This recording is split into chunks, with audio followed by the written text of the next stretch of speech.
WWT presents Partner Spotlight. Good day, everyone, and welcome to another edition of Partner Spotlight. I'm Chris Konrad, Vice President of Global Cyber here at WWT, Worldwide Technology, and I'm going to be your host and moderator for today. And I'm absolutely thrilled to have with us as our special guest, Tom Gillis, who's the Senior Vice President and General Manager, Cisco Security. Tom, welcome to another edition of Partner Spotlight. Awesome. Thanks, Chris. Yeah, it's great to be here. And I know we only have just about 20, 25 minutes to go through this. And I probably could talk to you for hours and hours because there's a lot going on. Yeah. But we're just a few weeks into the new year. Yeah. And I'd like to hear from you directly about what risk executives and security practitioners are thinking about in 2025, specifically as it relates to new threats, new defense strategies to protect us against this evolving threat landscape that we're facing today. Yeah.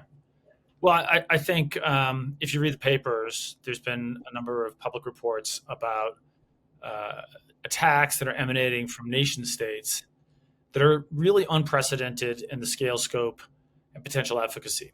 And what's troubling about some of these attacks is that while we've unearthed them and I think they've been running on for years, the actual action that these actors are taking is minimal. It's been to observe, gather telemetry, but mainly to just maintain persistence. And so there's a general feeling that the motivation behind these attacks is to place a bunch of traps so that, if and when they're necessary, they could create massive, widespread disruption. I know it sounds hyperbolic, but it's true.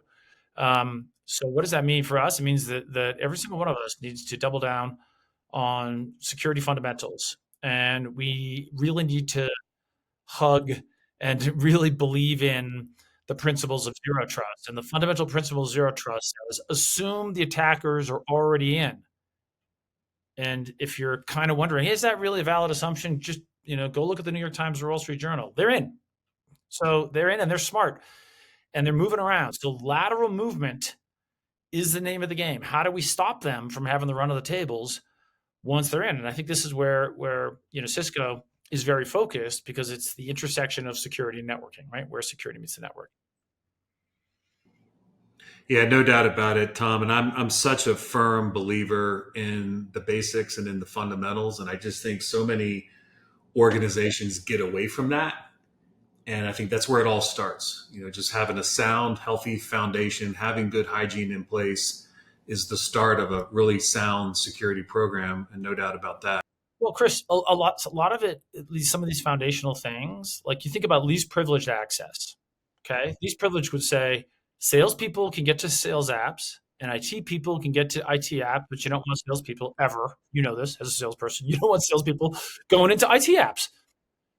That's like common sense. That can be incredibly difficult to implement at scale in a heterogeneous, infrastructure.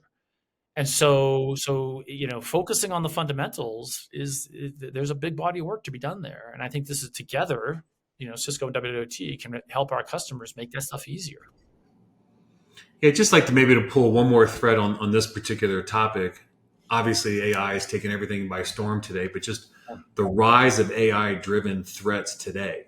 Yeah. So whether it's just from a malware, from an automated phishing and deepfake attacks. Yeah.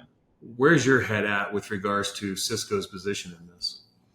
Well, I it's creating a level of urgency around security that is unprecedented. And so kind of there's good news, bad news. The good news is if you look at the things that we're able to achieve with AI tool sets, we have delivered. Now it's in its infancy, but we have delivered a firewall that literally writes its own rules, tests its own rules, deploys its own rules, and upgrades itself. Chris.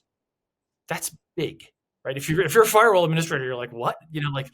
We do that using AI. So that's the good news, is that we're allowing our tools to be way more intelligent than they were before. Bad news is the attackers are using the same tools, and this is well understood. You know this too. Like it used to be back in the day. A vulnerability is announced. There would be a couple of weeks go by before we'd see activity around it. And then it was like a couple of days. And now universally it's within hours. Because ChatGPT won't exactly tell you how to exploit a vulnerability, but it'll do 90% of the work, and then you just have to put a little polish on it. And so yeah, every time a vulnerability is announced, within hours we see activity around it.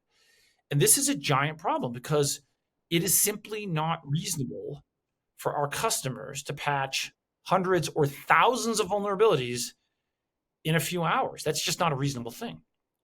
So we have some interesting answers to that, some new technology that I think that can help with vulnerability management and providing compensating controls that will mitigate this movement of rapid exploitation of known vulnerabilities. Since we brought up AI, I mean, obviously AI continues to evolve. It certainly complicates the threat landscape, and there are a lot of different innovative solutions out there. Tom, I think our teams right now are evaluating something like 90 different vendors in this space today. But to us, I mean, going back to the fundamentals and basics, firewall remains the first line of defense to defend, obviously, against these malicious AI activities. Enforce zero trust architectures and zero trust principles. How, and I know you're excited about it, I know we are too, but just I'd like to hear you say that from a Cisco standpoint, how are you looking at your firewall today and integrating AI capabilities even more? Yeah. So Chris, there's always a discussion about, are the good guys winning or losing in security? And is AI helping or hurting? I'm going to argue that AI is helping substantially more than helping the defenders more than the attackers. And so, yes, an attacker can write AI-driven email that is so tailored. It's like, hey, Chris, great seeing you at the game on the weekend. I sent some pictures of you and the kids, and you were at the game, and you were with your kids. So like, all right, who's not going to click on that? But the thing you got to remember is that even in a world without that kind of like super duper targeted phishing email, people were clicking on some really stupid things. You know what I mean? Like the dear sir or madam, I would like to put money in your bank account. Could you please give me your somebody's like, that prince was so friendly. And so people were clicking on the goofy stuff. So it's not like it's giving the attackers the surge of advantage. Yet on the defense side, we have an opportunity to fundamentally rethink how a firewall works. Right. And we're doing that kind of in two stages. One is we're using AI to make our existing, an interesting point is, we call them next generation firewalls, and we've been calling that for 20 years. When do we drop the next? Like when something's 30 years old, is it still next generation? So let's call them current generation firewalls. We're using AI to make these things way more manageable. And the thing that we're focusing on is rule sets. Like firewalls have hundreds of thousands. Sometimes I meet customers that have 1 million rules. I have a customer with 6 million rules in a firewall. Like, are you kidding me? Like, looking at that rule table, it's like gibberish. It's like this low-level primitives. No one has any idea what these rules do. The guy that wrote the rules retired. Nobody wants to change them. Changing those rules, it's like playing Jenga. The game Jenga. You pull a rule out. You're like, oh my god, nothing broke, right? So the AI is solving that problem today. And the way we implement that is in our cloud delivered management that we call security cloud control. Now, this security cloud control is important because it is the bridge to tomorrow. At Cisco, we've already demonstrated that tomorrow is here. The next generation of firewall is called Hypershield. It's a distributed system. It looks nothing like a traditional firewall. But security cloud control ties together traditional firewall with this distributed system into one unified approach. And with Hypershield, we have much more. It's a distributed system, right? So instead of living in a box at the edge of the network or VM at the edge of the network, this thing goes everywhere. You literally have 1 million of these little things, right? And it sits right next to the workload in very fine-grained detail. And again, the AI allows it to make a risk assessment. We look at every single process that's initiating a connection in the network and every single process that's terminating a connection in the network, and we make a risk assessment dynamically based on AI.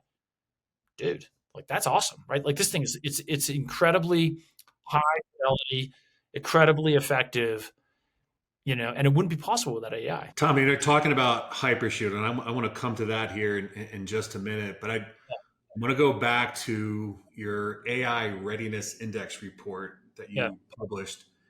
And I think if I remember correctly, it was something like 29% of the ones that were surveyed felt fully equipped to detect and prevent unauthorized tampering with AI. Yeah. And I know Cisco just made a pretty important announcement Yeah. around AI. I'd love for Yeah. you to share what that is and your excitement around it. Yeah, sure thing. That AI readiness report told us kind of what we all already know. Like this AI thing is moving fast. And the thing you got to understand about an AI application is it's very different than a traditional application. With an AI application, it takes a traditional application, think 3 tiers. There's a data tier, persistence layer, there's an app tier where you got your logic and a presentation layer.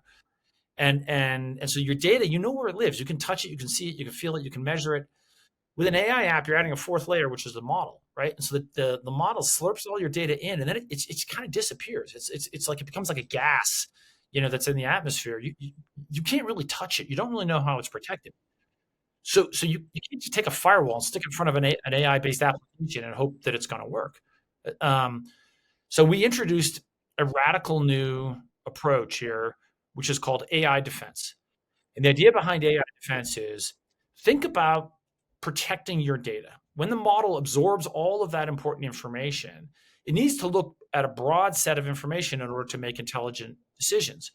But then you want to put guardrails around that information and make sure that, let's say, an AI-based app that's writing firewall rules doesn't talk about somebody's credit card number.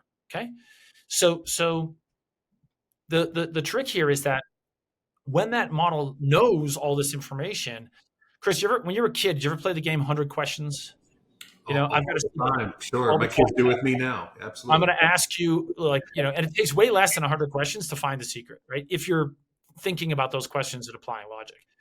So with AI defense, we play the game of 100 questions, right? But we don't do 100 questions. We do 1 billion questions. We ask these models, we try to trick the models to giving us information that they shouldn't reveal.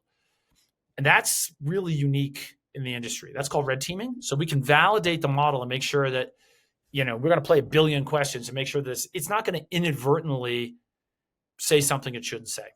So that's kind of thing one. It's before you go to deployment, you validate your model. The second thing we do is we use AI to supervise AI. So we look at the behavior of your application and we say, this is what normal is. We know this is an AI-based firewall management application. And then if someone does start trying to ask it questions about credit cards, we're like, hey, hang on a minute. So we're looking for model poisoning. We're looking for data. We're looking to enforce guardrails that may already be built into the application, but we do this in a way that it's done from the network layer. So remember, Chris, the separation of duties model, where no matter what an application developer does, the IT team now has the ability to put these controls into the infrastructure, into Hypershield, into secure access, into Cisco firewalls, and be able to intercept that traffic from an AI-based application, and then put the guardrails, a set of protections in place that are independent of the application. So it's kind of a big deal for us. Yeah, to go back to what you were talking about earlier around fundamentals and the basics, I mean, protecting the model and knowing what levels of risk that model is operating at, like you said, whether it's poisoning the model, injecting something bad into the model, we have to protect it essentially. And understanding that risk level is absolutely imperative. Yeah, great. Tom, you and I have had some conversations in the past just about Broadcom. And one of the major reoccurring conversations we're having with our clients, and it just seems to be elevating and accelerating more now than ever before. Yeah. But just Broadcom acquisition of VMware and the ramifications it may have going forward. Yeah. Can Cisco's Hypershield, is that an offering that we want to be able to take to our customers? Is that something that can meet the security demands of AI scale clouds and data centers? I mean, what are your thoughts on that? Yeah, I have a lot of thoughts, Chris. You know this. So for the audience, I spent 5 years at VMware, and for the record, I loved VMware. I was super happy there. I didn't want to leave. And then when they got acquired by Broadcom, and I saw the playbook, I'm like, ruh-roh, like it's not good. And lo and behold, many customers are extremely alienated by Broadcom. And my joke is that the big innovation at Broadcom was they found a way to legalize ransomware by quadrupling your prices and slashing support. So So customers are looking to get off, and the problem is the choices aren't good, right? So you could migrate to Nutanix, and we have some customers that are doing that, and we support that, and that's good. But that's kind of the same architecture, and it's still a proprietary architecture. So what customers are really looking at is like, I want to move VM-based workloads onto a Kubernetes platform. And that's a super cool idea. It is rough going, right? Now, we have customers that are doing it. So it's early stages here, but this is the kind of thing that, IBM Red Hat is very focused on, and Cisco's very focused on, and we're working with Red Hat to make this stuff work. Where Cisco is focusing is providing the connectivity that can allow a VM that's operating in a vSphere environment to seamlessly move over into a Kubernetes environment.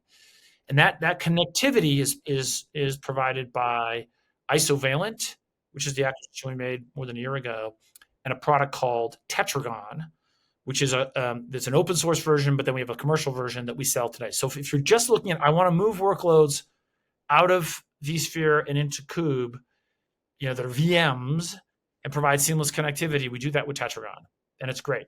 Now, a layer up from that is Hypershield. Hypershield is built on top of Tetragon, so a simple upgrade, and you get now advanced security capabilities that can provide functionality that is far superior to what we were able to deliver with VMware's NSX. So the combination of Tetragon and Hypershield, running in any Kubernetes environment, but we're kind of very focused on the Red Hat because that's the dominant solution in the enterprise. That's a very attractive solution. And, I don't want to oversell it, Chris. It's still kind of I'm here in Utah, and so I'm a skier. It's a black diamond run, meaning like you got to really know what you're doing, but this creates opportunity for WWT, right? Like getting in and providing the consultation, helping the customer manage that migration. The big folks are doing it. Everyone's thinking about it. Great services opportunity.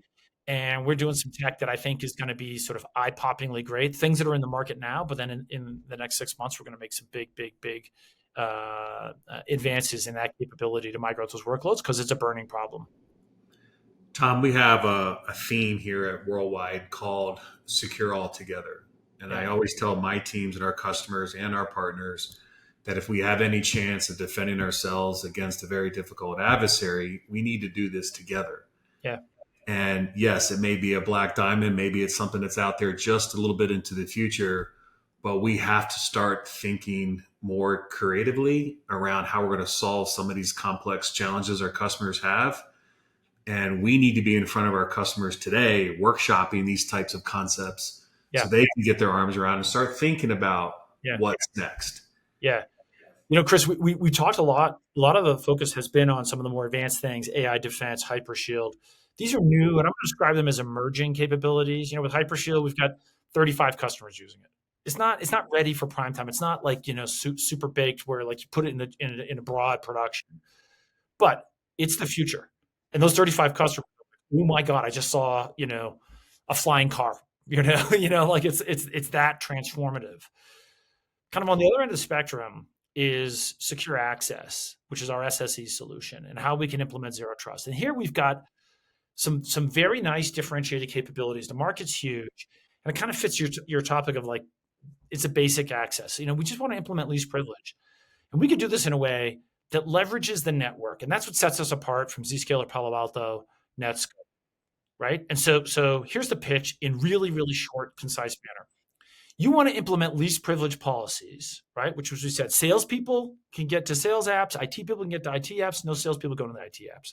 You want to do that whether a user is remote or on-prem. Now, today, most of these solutions use cloud-delivered enforcement. And so if you're on-prem, you got to hairpin out to the cloud and then back into the data center. That's a very suboptimal solution. So our competitors are working on premise-based enforcement. We are going to announce at Cisco Live in February an upgrade to our firewalls that brings that exact same enforcement point on-prem. So we have the ability to work to implement these policies for users whether they are remote or they're on-prem. Okay, that's a point of differentiation. Second point of differentiation is that where we see friction in the market, Chris, you and I have talked about this. Zscaler is running around saying, get rid of that VPN. That's old news. That's yesterday's tech. We're going to do zero trust everywhere. The customers buy into that message, and 2 years into the journey, how's it going? Like most customers are still running the VPN because it's hard to get rid of the VPN. There's a bunch of applications that don't fit nicely into a zero trust framework. And so one of the things we've done with secure access is we fuse together traditional VPN and modern zero trust with a single integrated solution. And so it delivers a great end user experience day one, but it allows IT to take what might be a year or two to get all of their apps up and running in that zero trust framework. So that's the second point of differentiation, right? So legacy apps as well as new apps, remote as well as premise-based employees. And then the third point of differentiation is when you want to do that least privilege, you want to do it for things as well as for people, right? I got a printer. I want the printer to talk to the printer manager and the telephone to talk to the call center, but a printer shouldn't log into a customer database. Well, common sense. And so with secure access, we do that using Cisco networking. So we can read and understand a VLAN or a VRF that you set up in SD-WAN. We can read that in secure access. But more interestingly, we do it with Cisco ICE identity tags. And again, with WWT, we spent a lot of energy putting those ICE tags in place for customers. Now we can show them, here's the big benefit. We're the only ones in the industry to do least privilege framework for both humans and non-human things. And it leverages the network. And I think a bunch of people are going to make a bunch of money. Everything I just talked about is, here and now, with the exception of premise-based appliances coming, right around the corner. Tom, you just reminded me that a while back I had an interview with a colleague of yours, Matt Gillis, a Cisco fellow and chief architect of global solutions engineering. He appeared on a partner spotlight late last year. And he said that when you look at the enterprise, clients want that end-to-end solution. And that's where Cisco is going to deliver and ensuring that security is integrated into every layer of the infrastructure. And at Worldwide, we believe that we're not just selling a security outcome, but an outcome is secure. And I fully believe and embrace that Cisco's strongest attribute is that architecture discussion. Yeah. And maybe you can just expand a little bit on how Cisco sees securing the overall portfolio into the rest of the tech stack. Yeah, totally. So this movement towards, let's call them security platforms, which are integrated solutions that span multiple domains, it's very real. I probably don't even need to expound on it. I met a customer last week who said, I've got 53 security controls from 48 different vendors. Right? Like, kind of tells the story. And it's not that these controls are bad. They're actually quite good. The challenge is no one has the staff to operationalize all this stuff. So everyone in the market is looking for integrated solutions. So where we're focused at Cisco is building an integrated solution that leverages what we're good at, which is the network. So when we talked about secure access, it's leveraging the ability to read and understand the VLANs and the VRFs, the network constructs that you set up in your SD-WAN architecture. Leveraging the ability to identify devices and non-human things using packet tagging that's built into the infrastructure. On the other end of the wire in the data center, we're showing with Hypershield, a firewall is not a device anymore. It's a feature in a switch or in a router. It's going to shift the industry, right? Absolutely game-changing. Now, we're not trying to be all things to all people. So when the customer thinks about their journey into security platforms, who are their two kind of pillars of their IT strategy? It's generally Cisco and Microsoft, right? And so we're very focused on working with Microsoft and complementing their technologies. So if you look at our integrated platform, we talk about our user protection suite. It's one SKU that has all the stuff that protects the user, and it's focused around that secure access, the zero trust principles, really smart authentication. It also includes email. Now, customer has email with their Microsoft agreement, and we have been tuning our email filters so that Microsoft's filter plus our filter is going to give you better efficacy than, say, Proofpoint or Abnormal. So as we think about these point solutions where the customer's spending money, there's an opportunity to consolidate that and save material amounts of money today by adopting the Cisco User Protection Suite, the Cloud Protection Suite, Breach Protection Suite. Those are our three platforms, along with the Microsoft E3, E5, E7 type agreement, and that's going to be a big focus for us over the next 12 months. And I think, again, a bunch of salespeople are going to make a bunch of money selling that platform and saving money for the customers. Yeah, no doubt about it. It seems like every customer advisory board session that we have, this is probably one of the top 2 or 3 topics that we talk about. It's integrating that tech stack together. And too many times, all these different vendors are all working in various silos, and bringing it all together. I think Cisco is in a really good spot for that, for sure. Yep. Tom, I mean, obviously, I value the time I get to spend with you. I think you and I could probably talk for hours on this particular subject. So I look forward to seeing you at Cisco Live, Yep. so we can have these continued conversations. But maybe if you could just leave the audience with a couple of areas or initiatives that you see security teams should be prioritizing for the balance of this year. Yeah, sure thing. So that secure access thing I talked about, like, that's the most obvious opportunity. Every customer has some kind of project. Many of them are struggling. So look for people that have said, look, I bought a bunch of Zscaler. I thought I was going to retire the VPN and I haven't. Clear sales opportunity, in the next 12 months. In the data center, there's an absolute revolution that's happening, and it's driven by AI. The infrastructure that powers AI workloads is going to look a lot different than the infrastructure today. And sadly, VMware is not going to be part of that world. So managing that transition creates a big gap in the market that Cisco is intending to fill. And that's actually, my role has recently changed, where I run all of the data center infrastructure as well as security. And we are driving hard to build solutions that are going to allow customers to get off their old architecture onto a more modern architecture and operationalize AI-based workloads in a manner that is efficient and practical, and then wrap it with the kind of security necessary to understand and speak AI. So it's going to be an exciting, I'd say 24 months as we roll all this stuff out, and a lot of change. Change creates opportunity, and opportunity means that some salesperson out there is going to be 250% of plan. Right? That's music to my ears, yes. For sure. Yes. For sure. Tom, thank you. I really appreciate your time, and thank you to our audience for joining us for WWT's Partner Spotlight.